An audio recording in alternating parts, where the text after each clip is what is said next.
Australia used to build its own cars, and then it didn't. On October the 3rd, 2017, the last car ever made in Australia rolled off a production line in Altona, Victoria. Workers who had given 20, 30, sometimes 40 years of their lives to that factory watched it happen. Some clapped, some cried.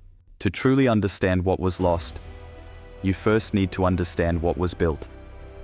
Go back to 1948. Australia has just come through the Second World War, and in that moment, General Motors Holden does something nobody on Earth had done quite like this before. They build the first fully Australian-designed car, the Holden FX, and the country absolutely loses its mind over it. Your country was making its own car, from scratch, here. That was genuinely electrifying.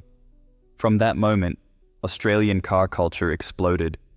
It wasn't just an industry, it was a religion. Families didn't just own a car, they were Holden families or Ford families. You knew which one you were before you could drive. The Holden versus Ford rivalry was the automotive version of State of Origin, except it ran 365 days a year.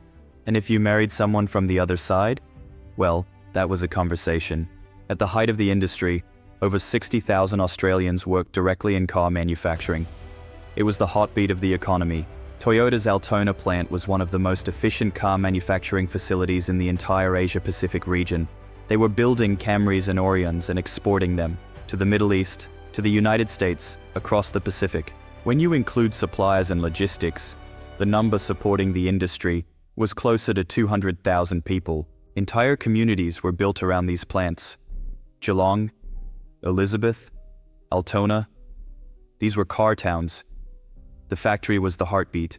You grew up there, your dad worked there, and one day, you'd work there too. So what went wrong? The answer isn't one thing.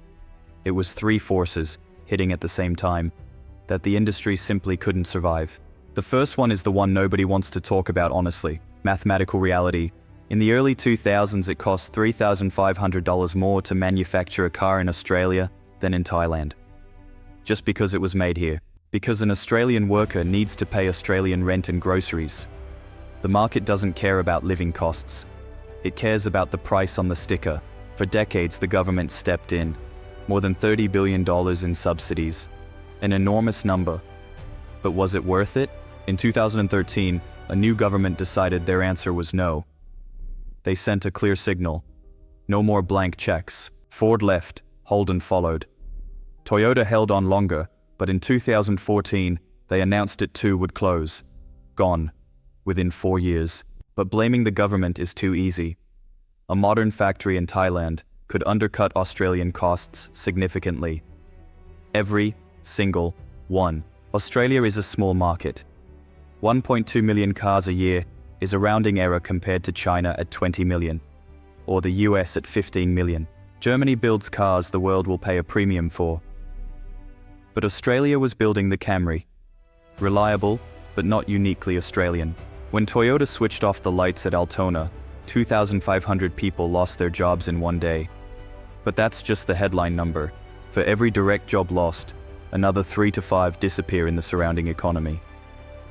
200,000 jobs impacted across Australia. Elizabeth was designed to house Holden workers.